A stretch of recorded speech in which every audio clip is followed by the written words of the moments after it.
In today's mobility training tip, I am beginning a series where I look at an athlete and we break them down from a biomechanical perspective.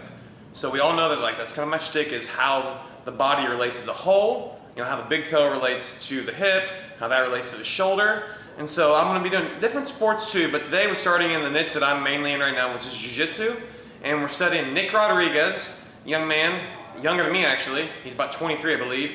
And he set the BJJ world on fire, training less than 2 years, and he finished silver in our sports Olympics, essentially, the ADCC event from September. And so with him, what makes him go, he's a superior athlete, the way he moves on the mats. And I recently wrote an article about this, and this is what inspired me to speak about this. What makes Nicky Rod a special athlete is if you watch his feet, watch his big toe, watch how well he bends through his big toe.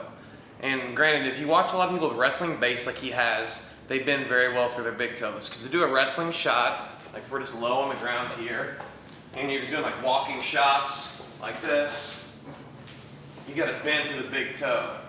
Notice I'm a little calcified in my big toes from playing basketball all these years. So when that happens, you can't bend through this big toe enough. So say that's the big toe, you can't bend as well. And when you can't bend as well, you can't get as much spring from that plantar fascia. And also, when you can't really work through the big toe the way you'd like, your equilibrium, you have more of a propensity to lose your balance, which then that plays into any form of athleticism. Now, Nicky Rod, if you notice how he bends through that big toe, his equilibrium is crazy. He doesn't get ungrounded. People don't get it underneath him. And I really bring it back to the big toe. And that wrestling background, of course, is huge at creating a body that can move in dynamic ways. So even if he maybe just began in high school, we don't know the exact when he began wrestling, but most people who get into jiu-jitsu, maybe they wrestled, maybe they did grappling, but odds are they probably didn't. They didn't have that background in their youth when their bodies were really malleable to learn dynamic movements. And so they're coming into it later in their lives. And it's harder to gain complex movement as you get older, because your body wires and eventually fires what you kind of teach it first. And so Nicky Rod, being in the wrestling, at least when he was probably 14, 15 years old, I think was able to develop dynamic movement from that, and just probably being a blessed athlete too. But I want to show a few things we can do to work on getting a big toe like Nicky Rod. If you're taking great value from this video, guys, please hit the like button. It would mean the world to me. Thank you, and back to the video. So first thing, in simple movements, take a golf ball, like a little ball, this little dimplay ball that I have, laying on the ground, and you're gonna roll, you're especially gonna roll on the big toe side of your foot.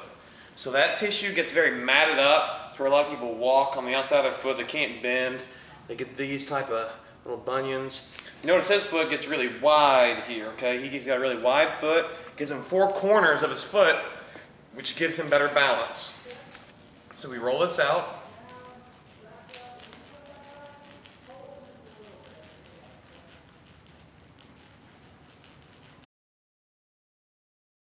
So I like to do about 2 minutes there. 2 minutes is for any mobility or stretching or myofascial release technique. 2 minutes is where tissue change begins to happen. So especially if you do this early in the day, that'll pay off into having wider, more resilient, more connection to your feet.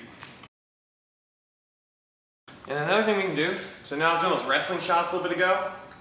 Well, we can kind of get into that motion where we'll be kind of working these movements. Go here, you can bend through this toe. Work on really getting weight to that big toe. So you're getting a nice little passive stretch on that one. Work on keeping your hips open, breathing through your lower belly. And then when we're here, the front foot, we're letting this passive stretch happen. You're gonna push with your big toe into the ground. You're gonna try to lift your other 4 toes. I'd say do 10 to 20 at a time. Then you're gonna try to push these 4 toes down and lift the big toe. I don't have the neuromuscular connection there to make that happen, so I assist myself by pushing into those 4 toes and lifting the big one. And I would do 10 and 10, and I'll do like 3 sets of that. So 10 of these, 10 of these, and then 10 of these. And when you're doing this, make sure your foot isn't going to the outside. Make sure you're neutral foot here, okay? That's your goal. And then on the other side, it's the same thing.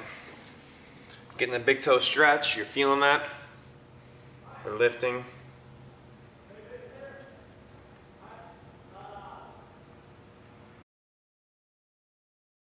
So if we want to move more like Nicky Rod, like obviously he's a superior athlete, but there's always lessons to be taken from any great athlete.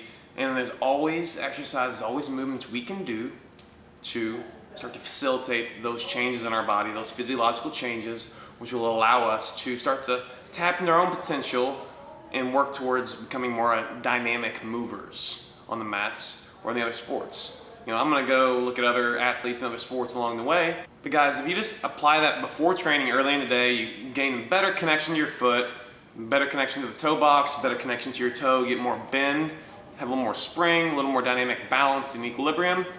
And just begin doing that every day and to see how it makes your toes feel. I will post more stuff on feet coming in the future, and be on the lookout for the next athlete video where I cover their kind of biomechanics a little bit. In the description below, I have my 12-week training program, which I've told you before, I was doing the pre-order for the longest, but now it's live. It's full priced, but it's there. So as soon as you buy it, you have it. And also I have my t-shirts for sale for the new year, for Christmas time. Check those out. Got Evolve training, which is my brick and mortar, but then also my mobility shirts, of course, that you always see me wear. I actually think for some reason green actually looks better on me now. But, you know, my girlfriend just rolled her eyes, so maybe not. But I am going on a tangent.